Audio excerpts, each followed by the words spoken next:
Hello everyone, welcome to सरकारी eight once again. तो इस वीडियो में जो हम लोग एक इंपॉर्टेंट डिस्कशन करने वाले हैं जो कि यूपी नीट यूजी काउंसलिंग 2022 से रिलेटेड होने वाला है। तो कल इवनिंग में जो है तो उत्तर प्रदेश का जो भी स्टेट काउंसलिंग है तो उसके लिए जो मॉपअप राउंड का नोटिफिकेशन है वो रिलीज हो गया है, यानी कि उसका जो शेड्यूल है और उसके जो भी डिटेल्स हैं कि आपको रजिस्ट्रेशन कैसे करना है, कहां पे करना है, रजिस्ट्रेशन फीस कितनी है, सिक्योरिटी फीस कितनी है, इन सभी की डिटेल्स दी गई हैं। ठीक है, तो शेड्यूल के बारे में मैंने आपको कल बता दिया था। आज जो है 6 दिसंबर दोपहर 2 बजे से जो है आपका मॉपअप राउंड के लिए रजिस्ट्रेशन स्टार्ट हो जाएगा और 9th ऑफ दिसंबर जो वो इसकी लास्ट डेट है। अब ऐसा नहीं है कि एग्जैक्टली 2 PM पे ही रजिस्ट्रेशन स्टार्ट हो जाए, हो सकता है कि वो 4 बजे हो सकता है कि वो 5 बजे हो। ठीक है, यानी कि इवनिंग तक जो है आपका रजिस्ट्रेशन प्रोसेस स्टार्ट हो जाएगा मॉपअप राउंड के लिए।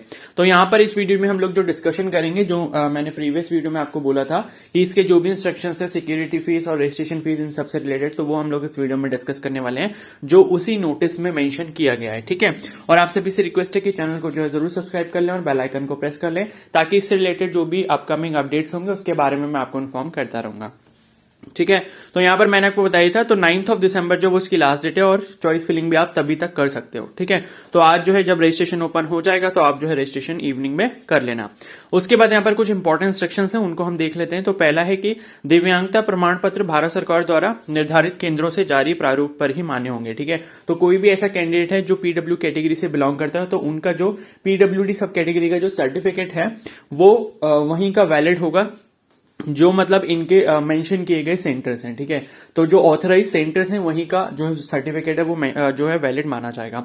उसके बाद सेकंड पॉइंट है यहाँ पर मॉपअप राउंड में प्रतिभाग करने हेतु अभ्यर्थी को ₹1000 पंजीकरण शुल्क ऑनलाइन प्रक्रिया से net banking, debit card, credit card के माध्यम से जमा करते हुए एनआईसी की वेबसाइट ये है upneet.gov.in पर पंजीकरण कराना अनिवार्य होगा। ठीक है, तो आपका जो रजिस्ट्रेशन फीस है मॉपअप राउंड के लिए वो 1000 रुपीज है। तो आपको रजिस्ट्रेशन करना होगा, उसके बाद आपको 1000 रुपीज फीस पे करनी होगी और यहां पर वेबसाइट का लिंक भी इन्होंने दिया गया, तो इस वेबसाइट पे जाके यानी कि upneet.gov.in इस वेबसाइट पे जाके आप रजिस्ट्रेशन कर सकते हो और रजिस्ट्रेशन फीस आपको 1000 रुपीज यहाँ पर पे करनी होगी, जो कि अलग अलग आप ऑनलाइन ट्रांजैक्शन मेथड से जो है कर सकते हो। ठीक है, उसके बाद मॉपअप राउंड हेतु वही अभ्यर्थी अर्ह होंगे जिन्हें यूपी नीट यूजी 2022 की प्रथम एवं द्वितीय काउंसलिंग के द्वारा एमबीबीएस पाठ्यक्रम की कोई भी सीट आवंटित ना हुई हो। ठीक है, तो यहां पर एलिजिबिलिटी से रिलेटेड एक बहुत ही इंपॉर्टेंट पॉइंट लिखा गया कि मॉपअप राउंड के लिए सिर्फ वही कैंडिडेट्स एलिजिबल होंगे जिन कैंडिडेट्स को फर्स्ट और सेकंड काउंसलिंग में एमबीबीएस में जो है कोई भी सीट ना मिली हो। ठीक है, एमबीबीएस कोर्स की यहां पर बात हो रही है कि एमबीबीएस कोर्स में अगर आपको क्या बोलते हैं स्टेट कोटा से कोई भी कहीं पर भी सीट मिल गई है तो उस केस में आप मॉपअप राउंड के लिए एलिजिबल नहीं हो, ये इन्होंने साफ साफ यहां पर मेंशन किया हुआ है। ठीक है, उसके बाद लिखा है बीडीएस पाठ्यक्रम में आवंटन प्राप्त अभ्यर्थी केवल एमबीबीएस पाठ्यक्रम में उच्चीकरण यानी कि अपग्रेड हेतु अर्ह होंगे। ठीक है, यानी कि जो भी ऐसे कैंडिडेट हैं जिनको फर्स्ट या फिर सेकंड राउंड की काउंसलिंग में बीडीएस कोर्स अलॉट हुआ है तो वो कैंडिडेट्स जो है एमबीबीएस के लिए मतलब अपग्रेड कर सकते हैं, मतलब मॉपअप राउंड में पार्टिसिपेट कर सकते हैं, लेकिन उनको जो दूसरा कोर्स मिलेगा वो एमबीबीएस ही मिलेगा। ऐसा नहीं है कि आप बीडीएस कोर्स के लिए ही दूसरा कॉलेज चेंज कर लो। ठीक है, तो इस पॉइंट का साफ साफ ये मतलब है कि बीडीएस पाठ्यक्रम में आवंटन प्राप्त अभ्यर्थी केवल एमबीबीएस पाठ्यक्रम में उच्चीकरण हेतु अर्ह होंगे। ठीक है, तो जिसको बीडीएस मिला है वो सिर्फ एमबीबीएस में अपग्रेड कर सकता है। ऐसा नहीं है कि बीडीएस टू बीडीएस ही अपग्रेड हो जाए और आपका कॉलेज चेंज हो जाए। मींस आपका अगर जो भी कॉलेज है आप सोच रहे हो कि इससे बेटर मुझे बीडीएस के लिए ये वाला कॉलेज मिल सकता है तो उस चीज के लिए आप एलिजिबल यहाँ पर नहीं होगे। बाकी आप रजिस्ट्रेशन करोगे तो आपको खुद वो बता देगा कि आप इस चीज के लिए एलिजिबल हो या नहीं हो। ठीक है, वो सब चीजें आपको वहां पर दिख जाएंगी। उसके बाद है यूपी नीट यूजी 2022 की प्रथम या द्वितीय काउंसलिंग से एमबीबीएस पाठ्यक्रम में आवंटन प्राप्त प्रवेशित या अप्रवेशित त्याग पत्र देने वाले अभ्यर्थी मॉपअप राउंड हेतु अर्ह नहीं होंगे। ठीक है, तो ये भी बहुत इंपॉर्टेंट पॉइंट है कि जो यूपी नीट यूजी की काउंसलिंग है, स्टेट काउंसलिंग है, तो उसमें जो फर्स्ट या सेकेंड राउंड में जिस किसी ने भी एमबीबीएस पाठ्यक्रम में आवंटन पत्र प्रवेशित यानी कि जो है एमबीबीएस में जो आपको सीट अलॉट हो गई है या फिर जो है अगर आपने मतलब वहां पर जाके एडमिशन नहीं लिया है और मतलब उस केस में भी, और तीसरा है कि आपने जो है अपना त्याग पत्र यानी कि रिजाइन दे दिया है सीट से। ठीक है, तो उस केस में भी जो आप मॉपअप राउंड में यहां पर एलिजिबल नहीं रहने वाले हो। ठीक है, तो ये चीज आई होप आपको क्लियर होगी यानी कि फर्स्ट या सेकंड राउंड में आपको मतलब मैं आपको ये बता रहा हूं कि कौन कैंडिडेट्स एलिजिबल नहीं है। तो फर्स्ट या सेकंड राउंड में आपको एमबीबीएस की सीट या तो अलॉट हो गई आपने वहां पर एडमिशन नहीं लिया। दूसरा केस ये है कि आपको सीट अलॉट हुई, ठीक है, मतलब सीट अलॉट हो गई और एडमिशन ले लिया है, तो उस केस में भी नहीं हो। सीट अलॉट हुई और एडमिशन नहीं लिया तो उस केस में भी नहीं हो। और सीट अलॉट हुई लेकिन उसके बाद जो आपने उस सीट पर से रिजाइन कर दिया, तो उस केस में भी आप मॉप अप राउंड के लिए एलिजिबल नहीं हो। यानी कि साफ साफ अगर मैं ब्रीफ में आपको बताऊं, इसका कंक्लूजन ये है कि मॉप अप राउंड की काउंसलिंग में सिर्फ वही कैंडिडेट्स एलिजिबल होंगे, कौन कौन से कैंडिडेट्स एलिजिबल होंगे, जिनको फर्स्ट या सेकंड राउंड में जो है कोई भी सीट अलॉट नहीं हुई है या फिर कोई भी कोर्स अलॉट नहीं हुआ है। पहला पॉइंट तो ये। और दूसरा पॉइंट ये कि ऐसे कैंडिडेट जिनको फर्स्ट या सेकंड राउंड में सिर्फ बीडीएस अलॉट हुआ है, तो वो बीडीएस से जो है एमबीबीएस में अपग्रेड करने के लिए मॉप अप राउंड में पार्टिसिपेट कर सकते हैं।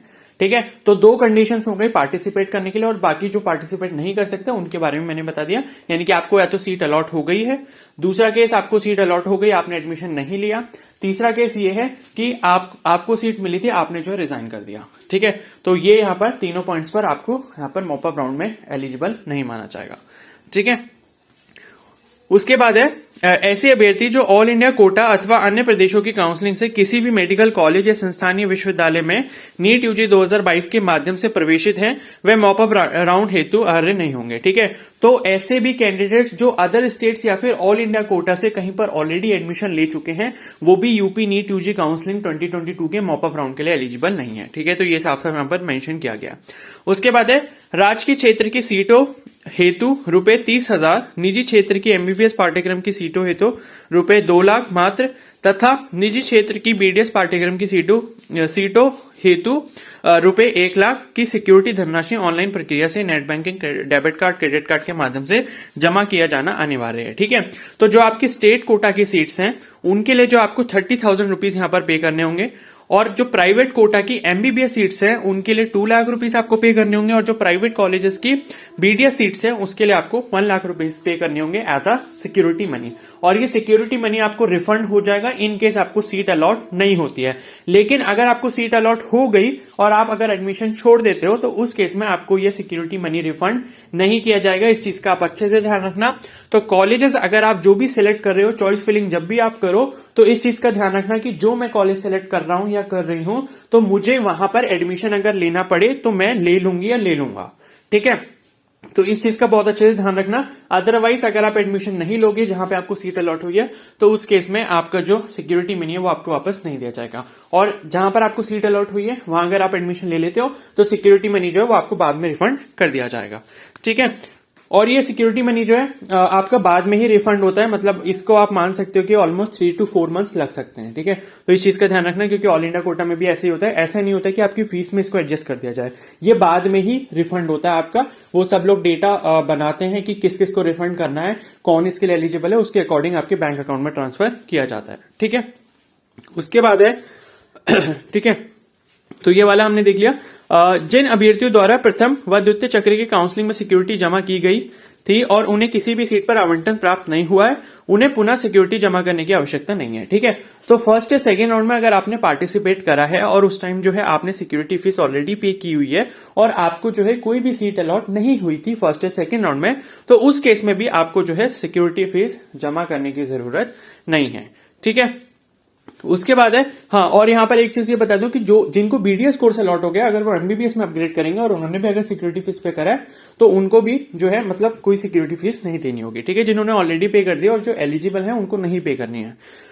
उसके बाद है मॉप अप राउंड से आवंटित अभ्यर्थी की प्रवेश प्रक्रिया नामित नोडल सेंटर पर पूर्ण की जाएगी। ठीक है, तो जो भी आपको नोडल सेंटर अलॉट किया जाएगा वहीं पर जाके आपको अपनी रिपोर्टिंग प्रोसेस, जो भी डॉक्यूमेंट वेरिफिकेशन, ये सब जाके अपना करवाना होगा, जैसे कि फर्स्ट और सेकंड राउंड में हुआ था।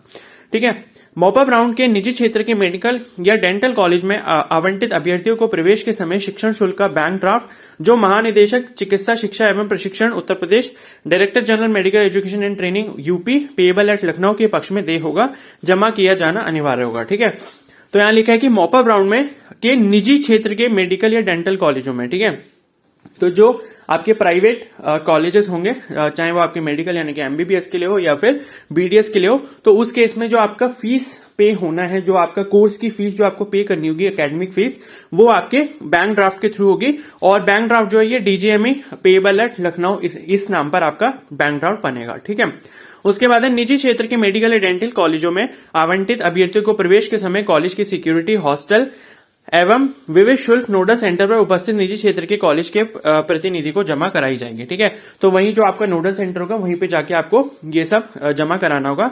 ठीक है, तो यहां पर जो है, ठीक है, ये निजी क्षेत्र के बारे में लिखा हुआ है।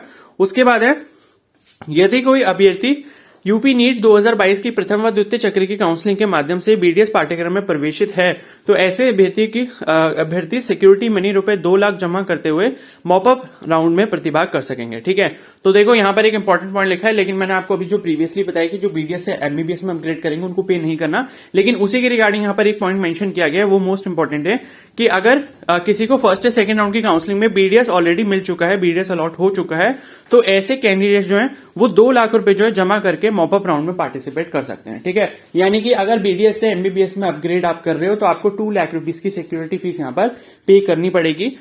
और उसके बाद है, यदि अभ्यर्थी को एमबीबीएस पाठ्यक्रम में आवंटन प्राप्त हो जाता है तो पूर्व प्रवेशित बीडीएस पाठ्यक्रम की सीट रिक्त हो जाएगी और प्रवेश के समय अभ्यर्थी द्वारा अपने समस्त मूल प्रमाण पत्रों के साथ संबंधित नोडल सेंटर पर प्रवेश प्रक्रिया पूर्ण की जाएगी। ठीक है, मान लो अगर आपका बीडीएस टू एमबीबीएस अपग्रेड हो जाती है सीट, तो उस केस में आपको पहली चीज तो यह कि 2 लाख रुपए आपको सिक्योरिटी फीस पे करनी है। बाकी जो भी एकेडमिक फीस वगैरह होगी, जो भी फीस होगी, हॉस्टल फीस, ये सब ये आपको नोडल सेंटर पे ही जाकर पे करनी होगी। और बाकी जो अपने ओरिजिनल डॉक्यूमेंट्स हैं वो आपको वहां पर जाके वेरीफाई करवाने होंगे।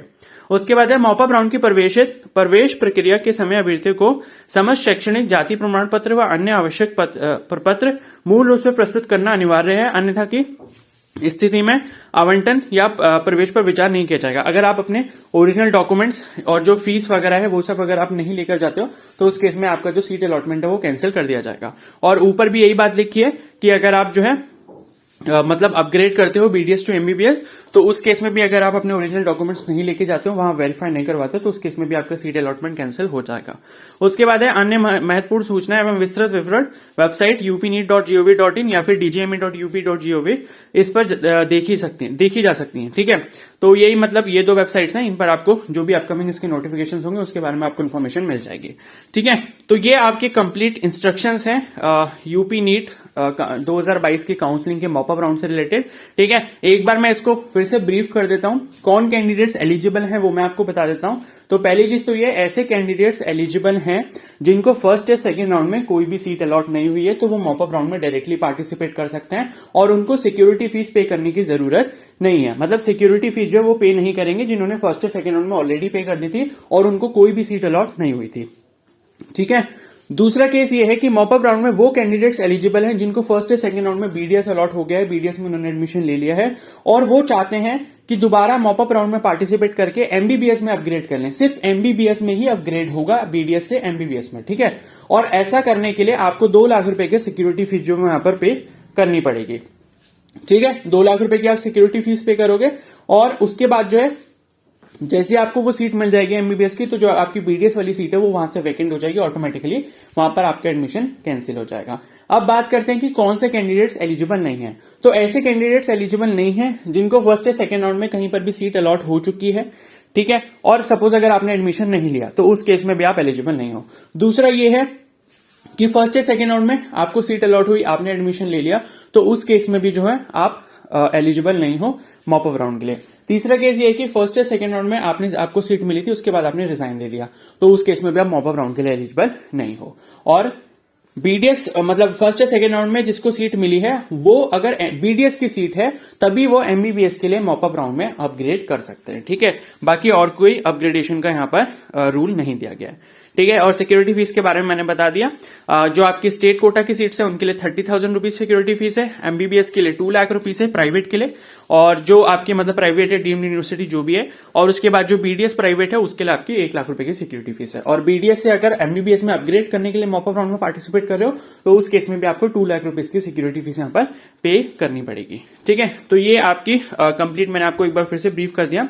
अब इसके बाद भी अगर आपके पास कोई डाउट रह जाता है तो आप मुझे जो है कमेंट सेक्शन में बता सकते हो। बाकी यहां पर आपके पास एक और डाउट ये आ रहा होगा कि क्या फ्रेश रजिस्ट्रेशन कर सकते हैं मॉपअप राउंड में, तो मे भी कर सकते होंगे क्योंकि ऑल इंडिया कोटा में भी ये चीज मतलब इसका चांस दिया जाता है। अगर किसी ने फर्स्ट या सेकंड राउंड में पार्टिसिपेट नहीं करा है तो वो मॉपअप राउंड में डायरेक्टली पार्टिसिपेट कर सकता है, लेकिन उसके बारे में यहाँ पर किसी भी पॉइंट में ऐसा मेंशन नहीं किया गया।